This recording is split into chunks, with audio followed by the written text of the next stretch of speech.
one man, one mic, spread my voice to the whole world. It is Tristain Thomas. This is Toss. No pomp, no circumstance, just me, just a man.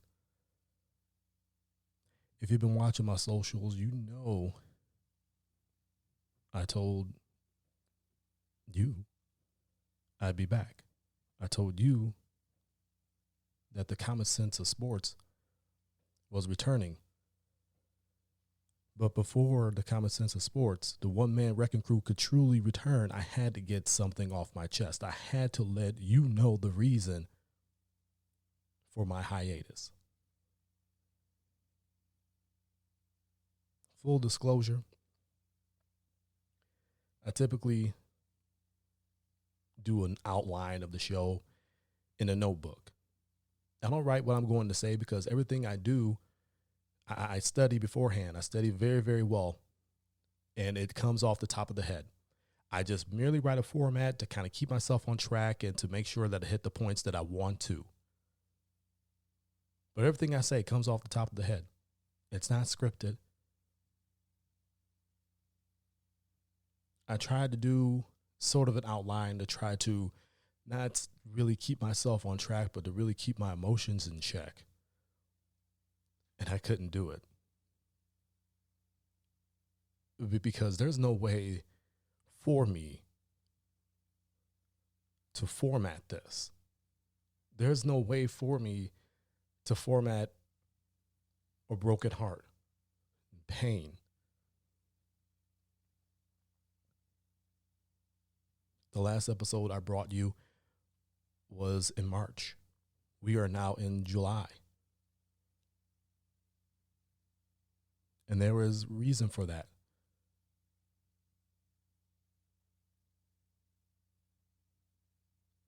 It was a little bit past noon on March 12th, 2022. And I received a phone call from my youngest sister. She calls me and I'm like, hey, I'm getting a phone call from her. All right, cool. She had just moved to a different state. And I'm like, okay, maybe she's calling to let me know how she's settling in and everything is okay. And, my little niece is good and she's good. And, let me holler at her for a minute. Let me talk to her. So I answered the call and, hey, sis, and I immediately could hear it in her voice that something was wrong.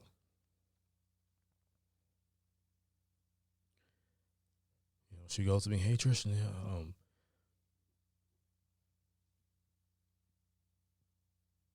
I just got a phone call from Freighter Hospital, Milwaukee. I'm like, what?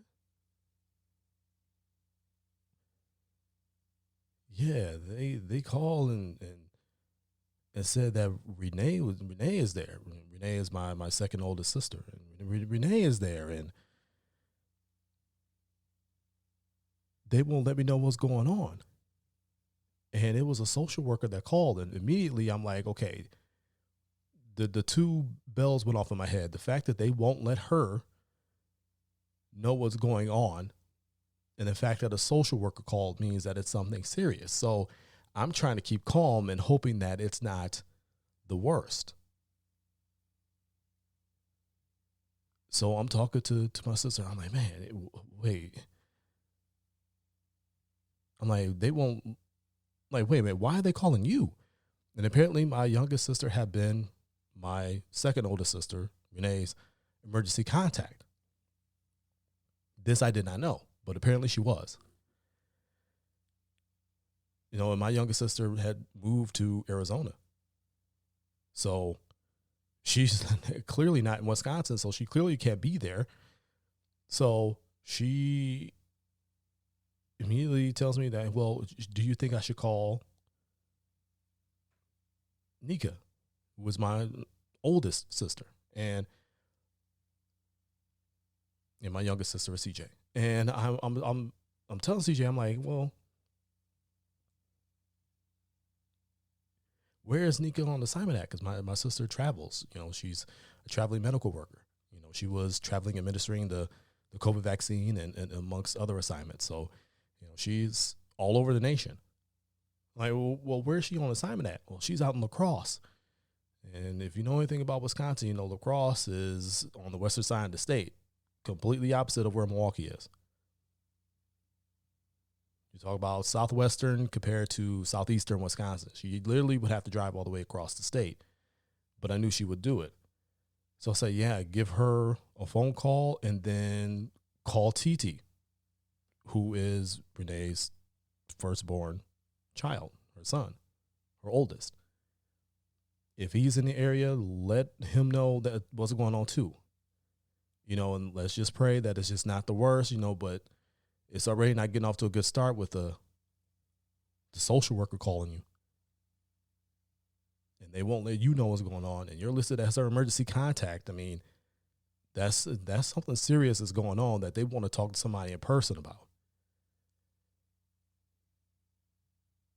So my sister told me that she would.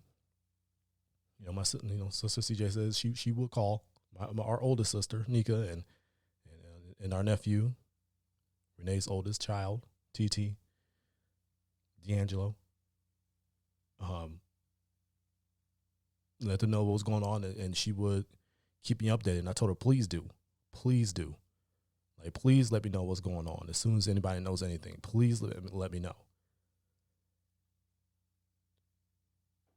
So, you know, I'm waiting, and we go in and visit some family as we normally do on the weekend and spend some time together. And we're at their house, and I get a phone call from CJ, and she's bawling her eyes out, and the only two words she could muster for minutes on the phone was, she's gone. And I just dropped right on my behind on the steps. And I'm like, no. What? No. What happened? What happened? And once I got CJ to you know, once she got through crying for a little bit, and she said she was in a car accident. Someone had run straight into her. And at this point, details were really fuzzy. All we knew is that she was in the hospital, and she was gone. Her brain was pretty much gone.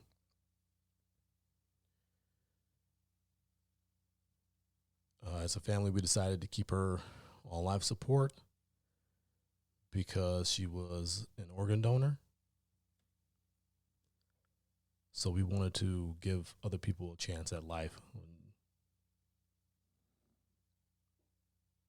But I sat on those steps and I cried. And I cried. I don't remember how long I cried, but then it just turned into curiosity of trying to figure out what the hell happened. So I got other family members in the house, and you know, they're asking me what's going on, and you know, they're trying to comfort me. And then it's like, now, you know, my journalist brain wants to know what happened, where it happened, when it happened, what the hell's going on, who's responsible, what's going on. So I immediately start scouring the internet for stories. Came across a scanner Twitter page that laid out some details of an accident not far away from where we spent a good chunk of our childhood, on 46 of Fond du Lac. And it happened, you know, just a few blocks up from there.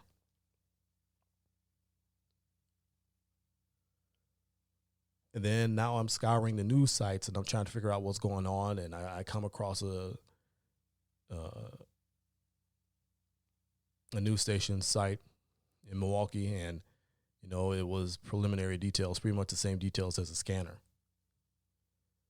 But I knew it was her, 43-year-old woman, transported to the hospital with critical injuries. And I immediately sent the link to my family, and I said, this is her. I know it's her.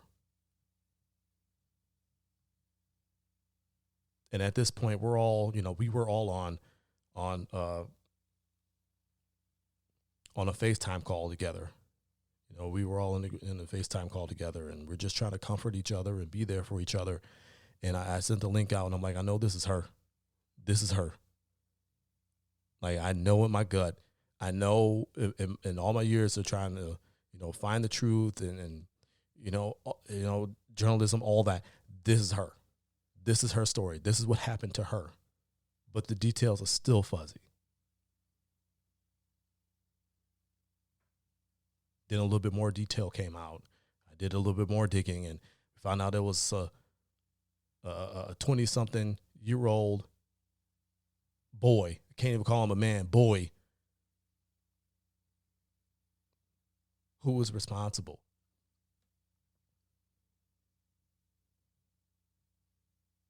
Now, my oldest sister, Nika, is somebody that also likes to dig in to find the truth of things. And she went to the crash site, and it was horrific.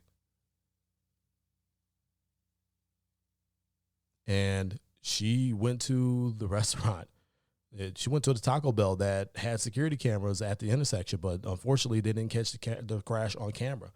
But over on Fond du Lac, I mean, there's stairs over there, and that's how hard she was hit. It sent her car flying into the stairs and bent the handrail over there. Glass shattered everywhere, concrete chipped, broken.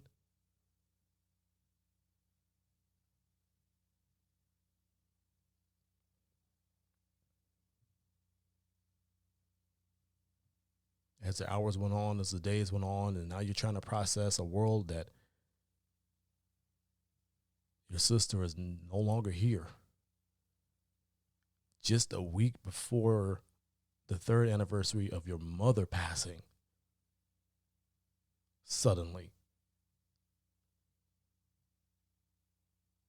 Now my sister's gone. And you're trying to process that, but at the same time, you're trying to find out the truth. And then the truth started to come out. It was this 20-something-year-old guy, the John Norwood. And I'll keep it a buck with y'all. I tried to do an outline, and it came to the point where I wanted to talk about this dude, and I can't even write his name. I don't even like saying his name. I really don't even like looking at his picture.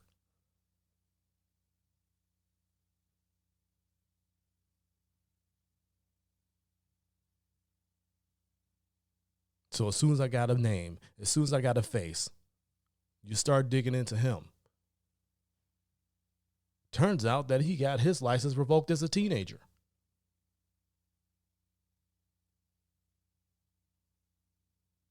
Never got it back. That means, what in the hell were you doing to get your license revoked as a 17-year-old?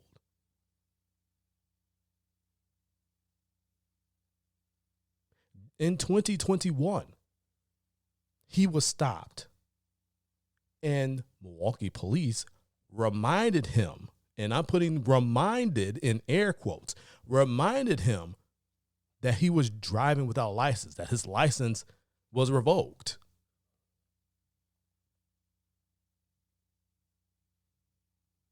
This is not to mention the multiple times that he had been stopped for speeding, the multiple times he had been stopped for driving without insurance, the multiple times he had been stopped for driving without wearing a seatbelt. This boy has been stopped for so many traffic violations.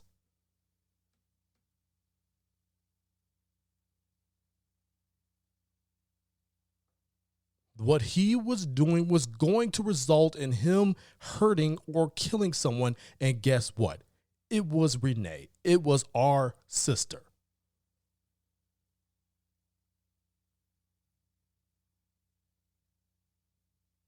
This could have been prevented, but you got too many weak people in leadership to put any type of laws on the books that prevents this from happening.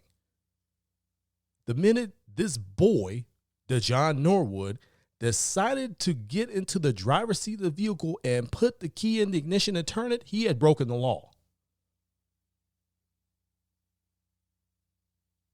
He made the decision that he is above the law, that he's going to drive regardless of the fact that he has no privilege to do so.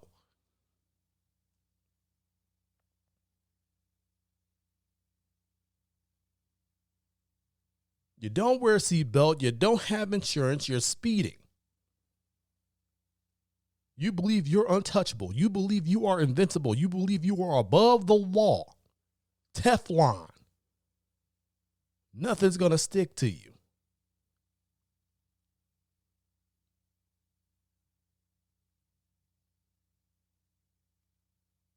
All my sister was doing was what she had done before, help people. She had just dropped someone off. She was going back to our cousin's house. She's making a left-hand turn, and this dude is coming up Fond du Lac like a bat out of hell and slams right into her. It wasn't until days later that we were told, after they did the examinations, that she was killed on impact. She didn't die at the hospital. She died right there on impact.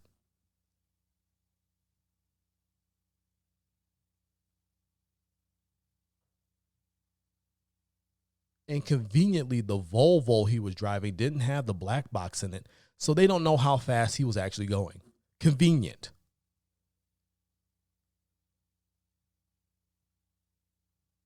Convenient that there were no traffic cameras able to capture this impact. I believe the only footage they got was from somebody's house that had a camera that was kind of in the direction of the intersection. The Taco Bell over there didn't have any footage of the intersection because the cameras don't go out that far, unfortunately.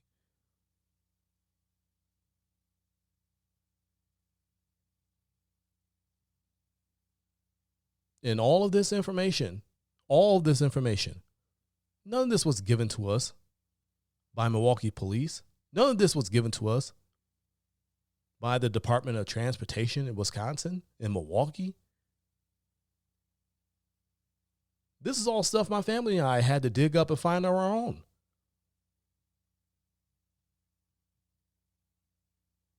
We've not been kept in the loop of what's going on with the investigation from Milwaukee to police department.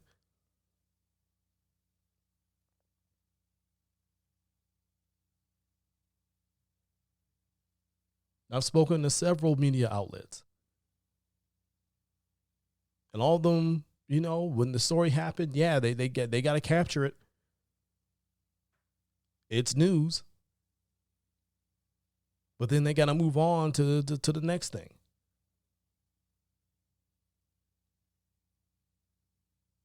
Meanwhile, we got to live with this pain. We got to live with this grief.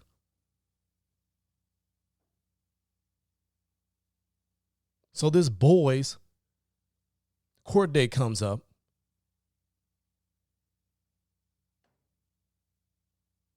The DA was seeking $7,500 bail.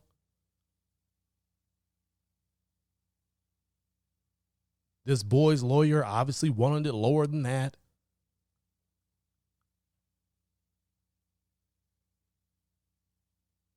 Court commissioner decided that, and this is her direct quote, $2,000 is significant in a case such as this.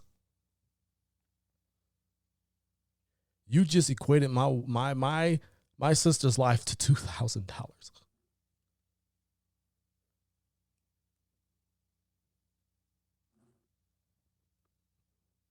$2,000.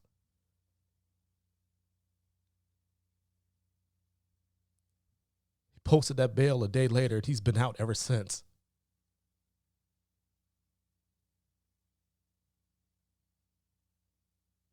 He's been out enjoying his freedom. Probably hasn't thought twice about my sister. Probably hasn't thought twice about what he's done, the pain he's caused, the heartache he's caused, the light that he extinguished. I'm pretty sure he's been out driving as recklessly as ever again.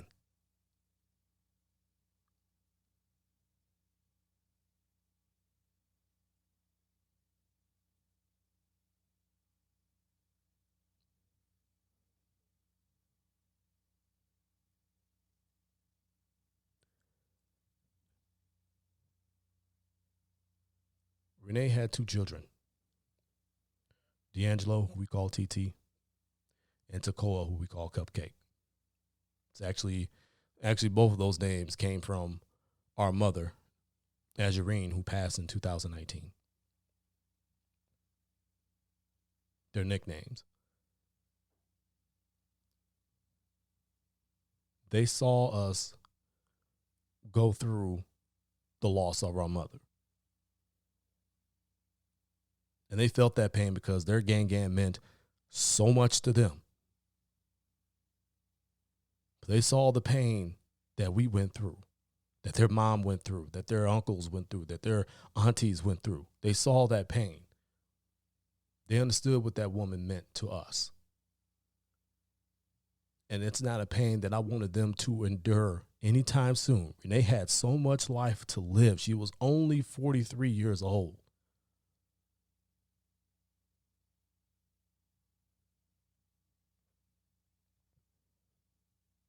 I told them this at her services. This is not a pain that I wanted y'all to have to go through at this point in your lives. It's not a pain I would wish on anybody anyway, but the reality of it is, at the end of the book, all of us die.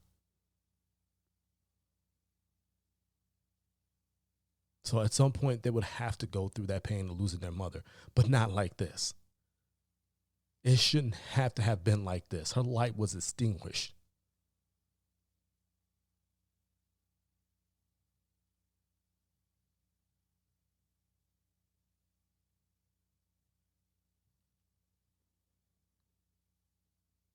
When we buried our mother in 2019, I had a conversation with my sister, and she was like, well, like it got her thinking about her life and, where she would want to be when it was all said and done. And she said she wanted to be next to mom.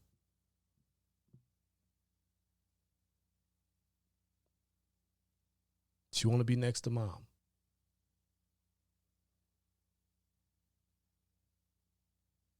So on March 24th, my son's 5th birthday, I had to go and bury my sister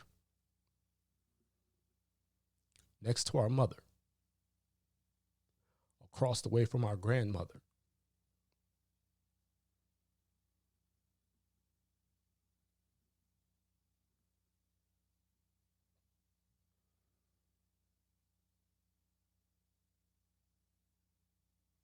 Meanwhile, this boy, DeJohn Norwood, this just gets to wake up and eat and breathe and walk and laugh and live life like nothing happened.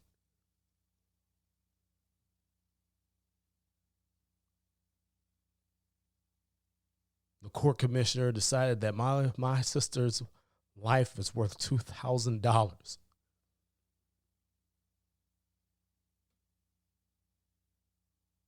I don't understand how you kill somebody and you're able to walk free.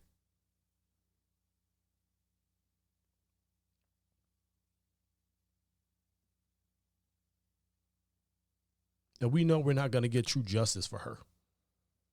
The DA is already recommending $10,000 fine and up to 6 years in prison, which is the maximum in this state.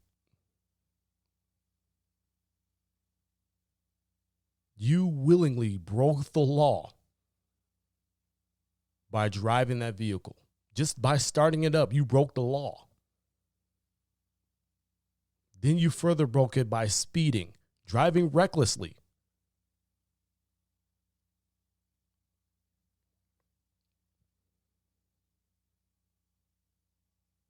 You killed our sister, my niece and nephew's mother, on impact. I bet you were enjoying a great 4th of July. I bet you enjoyed a great Mother's Day, a great Father's Day, any other damn holiday that's happened since you killed our sister.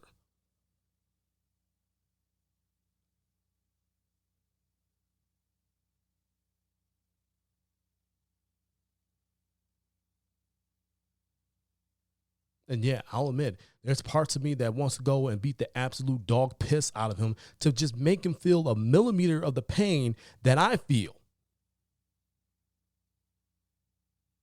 But that's not who I am. It's not right. And it's not going to bring my sister back.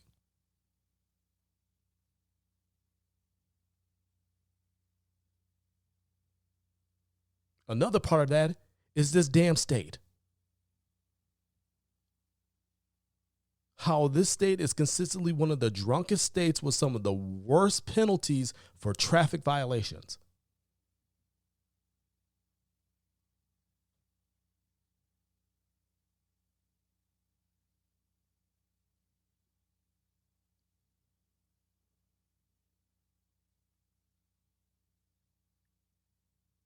The city of Milwaukee introduced a program where, I won't say a program, but I guess a law where the police have the discretion of towing certain violators' vehicles, but only under certain circumstances.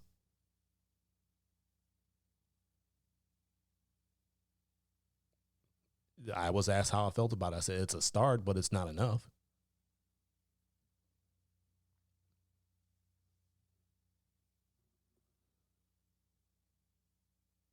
There's so many people out here who are habitual offenders of reckless driving, property damage, people damage, killing people, and they don't fear the consequences because they know they're going to get a slap on the wrist. Do I think that John is going to get the full 6 years? No, I don't.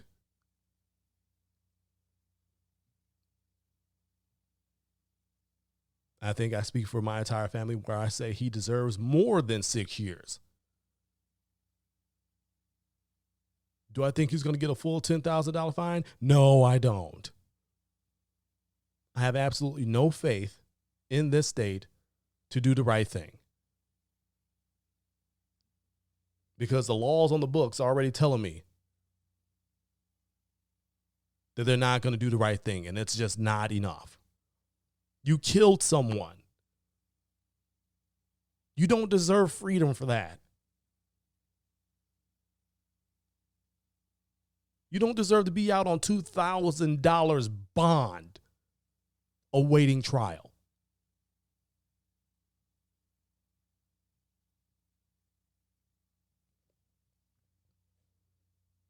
The ultimate goal of my family and myself is to ensure that this doesn't happen to another family.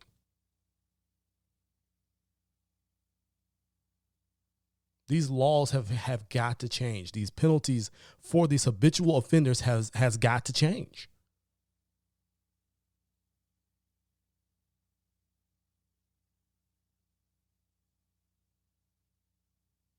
And it's painstaking trying to get in the ears of the right people.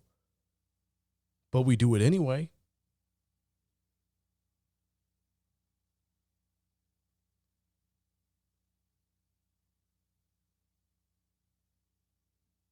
Renee deserves so much more life.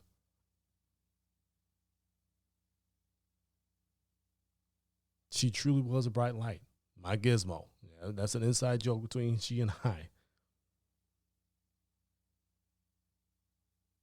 She was one of my very best friends. And since this is Tall Tristain on Sports Show, I'll tell you a sports story. She was the one family member that was actually able to see me play in high school. She literally would come to the games.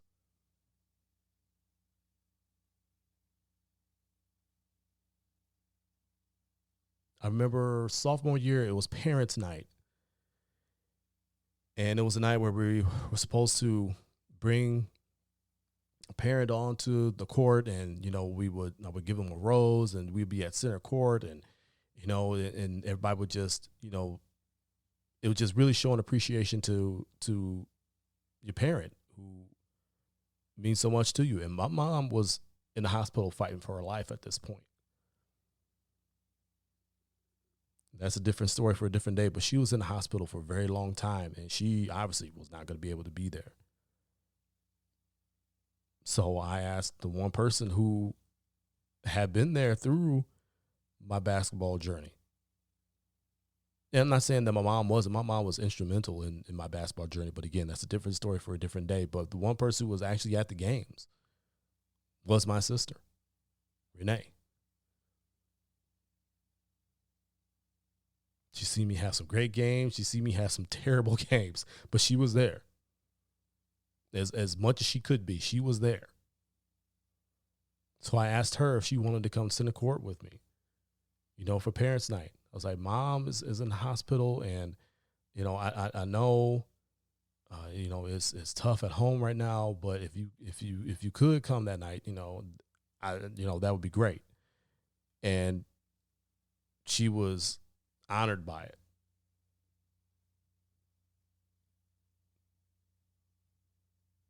The biggest smile when I asked her, I was like, if you would do this for me. And she did. And, I stayed in uniform, I'm sweaty and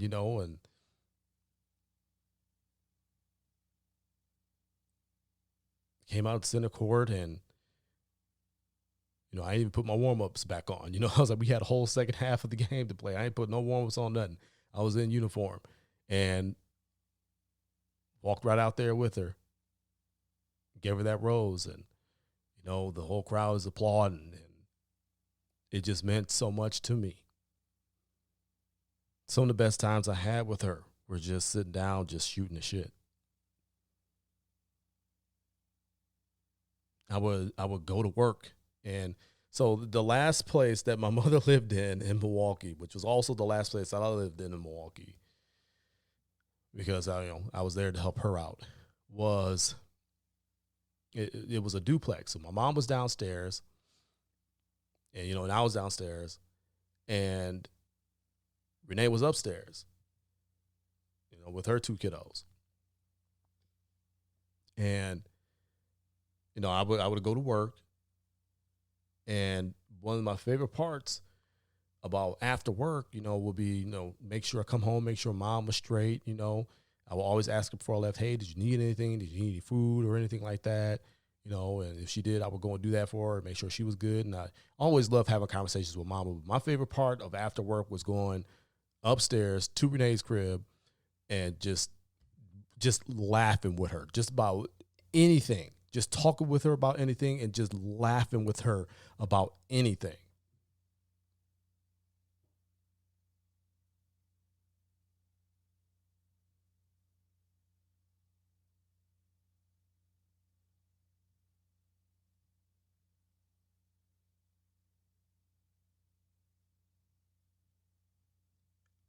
I just,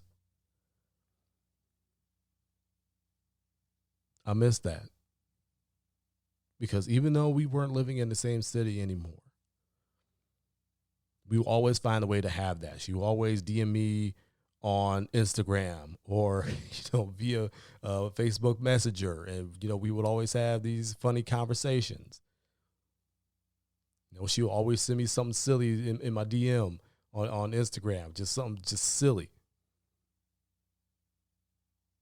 Or she'd be on Facebook and she'd be tagging herself in all my photos, or just on Facebook Messenger, just telling me that I love you, bro.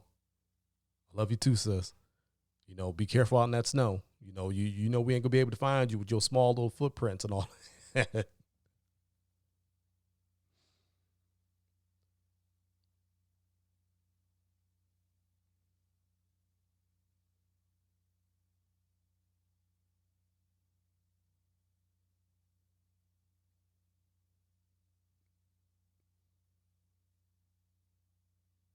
I mean,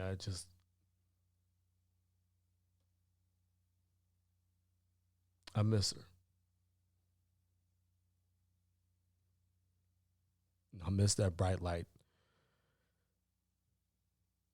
the smile that she had just lit up a room, her laugh, just how silly she was. She was a fiery personality too. Don't get it twisted. She will handle business.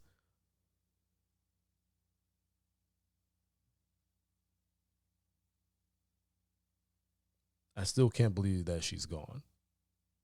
I I think at a certain point after mom's death, I came to understanding that mom was gone, and we knew that every time that she went into the hospital, that there was a chance that she would be coming back out. My mom fought so many different ailments for well over 22 years, and we knew that the longer she fought these ailments, the more difficult it would become, and at some point she was going to go into a hospital and she wasn't going to come back, and that's what happened. So I think a part of me was prepared for that. Doesn't mean that it hurt any less. Doesn't mean that it still wasn't really sudden. It doesn't mean that it wasn't still one of the most painful things I've ever had to endure. But at least I was able to know, like, okay, mom's no longer here. Like, that's wild.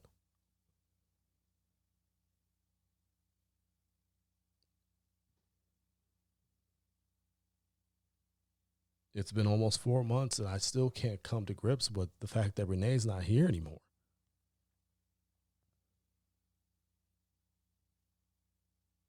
It just doesn't feel real. I'm still waiting on, a DM from her. I'm still waiting on a message on Facebook Messenger from her. I'm still waiting on her to tag herself in some more of my pictures that I posted. I just, and it's not coming. It's not happening.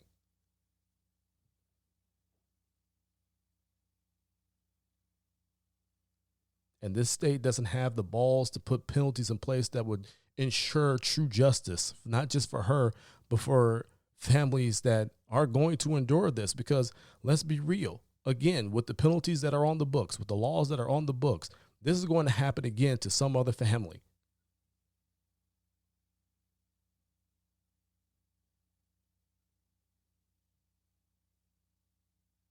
And they're not going to get true justice for their loved one either. But my family is bound and determined to change that. And we already know that change is going to take time. We already know that we're going to be in for a fight. And we'll take that fight on. Because nobody deserves this. Renee didn't deserve this.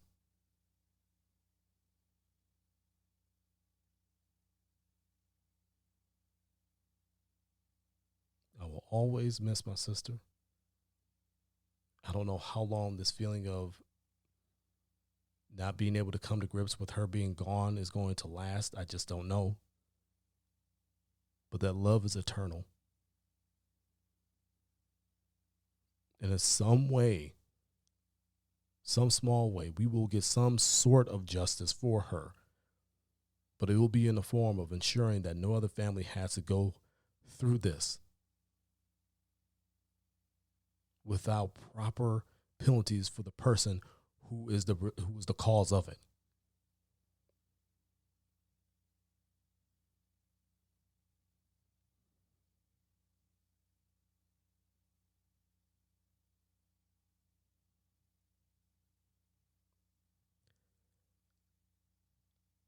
I miss you, sis.